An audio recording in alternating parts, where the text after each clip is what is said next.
வெறும் 100 நாள்ல தமிழ்நாட்டை எந்த அளவுக்கு நாசமாக்க முடியுமோ அந்த அளவுக்கு நாசமாக்கி வச்சிருக்கு இன்னைக்கு ஆட்சி நடத்திட்டு இருக்கிற முதலமைச்சர் விஜயோட தாவேகா அரசு. தமிழ்நாட்டோட சட்டம் ஒழுங்கு தாவேகா ஆட்சியில எந்த லட்சணத்துல இருக்குன்னு பாருங்க.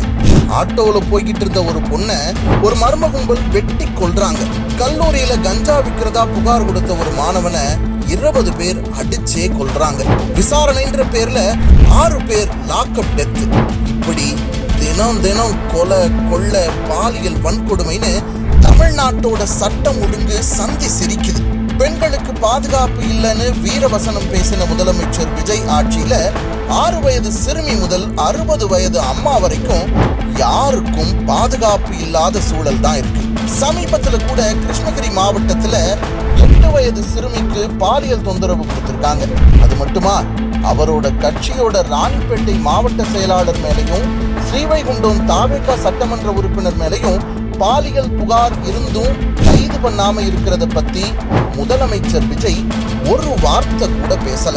படத்துல விவசாயியா நடிச்சு அடுத்த ஜென்மத்துல விவசாயியா பிறக்கணும்னு ஆசைப்படுற முதலமைச்சர் விஜய் தான் விவசாய கடனை முழுசா தள்ளுபடி பண்றேன்னு அறிவிச்சுட்டு ஆட்சிக்கு வந்ததுக்கு அப்புறம் அதை பண்ணாம விவசாயிகளுக்கு துரோகம் பண்ணார். காவிரி தண்ணி கிடைக்கல, மேட்டூர் அணைய சீக்கிரம் திறங்க, வறட்சி நிவாரண நிதி கொடுங்கன்னு விவசாயிகள் ரோட்ல போராடிட்டு இருக்காங்க. ஆனா அவங்கள சந்திக்க நேரம் இல்லாத முதலமைச்சர் விஜய் சினிமா நடிகர் நடிகைகளை மட்டும் நேரம் ஒதுக்கி மிஸ் பண்ணாம சந்திக்கிறார். 200 யூனிட் மின்சாரம் இலவசம்னு முதலமைச்சர் அறிவிச்சாரு. ஆனா உண்மை என்னன்னா 500 ரூபாய் கட்டிக்கிட்டு இருந்த வீடு இன்னைக்கு 5000 ரூபாய் மின்சார கட்டணத்தை கட்டுறாங்க. தமிழ்நாட்டு வரலாற்றுல இல்லாத அளவுக்கு மின்சார கட்டணத்தை உயர்த்தி இருக்காங்க. சொத்து வரிய 4 மடங்கா உயர்த்தி இருக்காங்க. அது மட்டும் இல்ல, மக்கள் அன்றாடம் பயன்படுத்துற அரிசி பருப்பு பால் எல்லாமே விலை ஏறிக்கிட்டே இருக்கு. இதுதான் 100 நாள் தாவேகா அரசு பண்ண சாதனை. அது மட்டும் இல்ல, பழனி கோவில் நிலத்தை 100 கோடிக்கு போலி பத்திரம் மூலமா வித்தது, அரசு வழக்கறிஞர் பதவிக்கு லட்சக்கணக்கில் லஞ்சம் வாங்கினதுன்னு தமிழ்நாடு தாவேகா ஆட்சியில படுற பாடு கொஞ்சம் நஞ்சம் இல்ல. தமிழ்நாடு இப்படி நாசமா போய்கிட்டு இருக்கும் போது இதை எதுவும் கண்டுக்காம நம்ம விஜய் சர்க்கார் சர்க்கஸ் சர்க்கார் அமைச்சர்கள் எல்லாரும் என்ன பண்ணிட்டு இருப்பாங்க தெரியுமா?